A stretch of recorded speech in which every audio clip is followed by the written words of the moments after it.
Hey guys, how's it going? Again, welcome back to the channel. My name is Joseph, and I generally do videos on whatever I want, honestly. And today, that video is I want to talk about my Fujifilm simulations and the ones that I use and how I came about to using those simulations. And I think every Fujifilm users, I guess the most modern ones, including myself, is that we want to, well, I'm 31, so I still remember a little bit of the film era and when all of the pictures were taken on film before, digital cameras became a thing.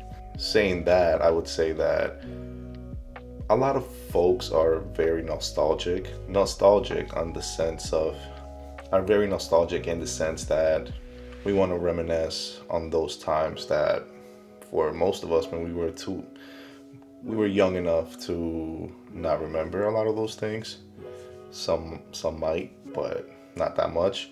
But anyway, so my first Fujifilm camera was the X100V that was in 2021. And I got it for that reason because I heard the whole Fujifilm simulation, like, I wouldn't say gimmick, because they look really good. They're not as, they don't have that fidelity that real film does. They don't have that fidelity that real film does. But either way, it's like straight out of the camera look kind of takes away the extra editing that you have to do. So, you start exploring many ideas and many forums on where to find the best, most closest Portra 400 simulation, and that led me to a place that many people know nowadays as Fuji X Weekly. The guy that started that, he does have very good simulations, but I started going a little bit deeper and actually comparing them to the real film stock pictures. And for years I always wondered, like, man, what if I were to come up with a way that makes it closer to the classic look of the bygone eras of film. And I wouldn't really consider bygone, but like more like that nostalgia, because a lot of people are still wasting a bunch of money on film right now. I got that camera, and so after the Fujifilm X100V, I bought the, let's skip a couple of years, like 3 years, because I had a bunch of cameras in between. So I got myself the Fuji X-T5 for the first time.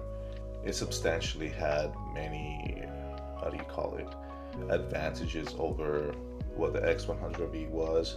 I found myself wanting to look for better simulations rather than the ones that I found online, because it seemed that a lot of the simulations that were out there, they were made based on comparison.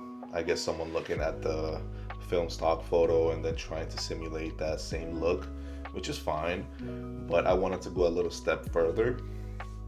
So I combed through a bunch of stuff, and I finally came about a repository that had countless PDF files of the data sheets for all the film stocks that I wanted. So what I did is, I'm not saying I'm an expert. I work in AI, so I started working on a model that could read these files. I put in parameters that pretty much give me closer fidelity to what the film look is supposed to look like, and I'm very happy with the outcome of a lot of these film simulations. So that's the ones that I use right now. I'll link my repository with all of my film simulations because you gotta spread the love for free. And the ones that I currently have on my second X-T5 are something that I wish Fujifilm could do, is update their Fujifilm X-Raw Studio software, because it seems very, very outdated. And also another thing is, why can't we edit other Fujifilm cameras files with the current stuff that we use? I don't know, it seems a little bit messed up. I have a XCR 200T, which is for another video that I'm doing is I'm trying to color grade the classic way with actual filters, color compensation, Ratten filters, all that stuff, instead of doing it, inside the editing softwares. Because in my head I thought, maybe they did it on an editing soft. I don't think in the year 1999 they had editing softwares for, like a dehancer or something. So they had to use different methods. So that's pretty much where another part of my research came with, AI and stuff. My other film simulation is Kodachrome 2.0. I have the 5247 100T Eastman from Kodak. That's one of my favorites, and I made that stock.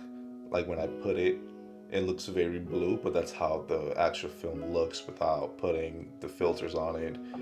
And I got that from, I wanted to mimic the look of Apocalypse Now.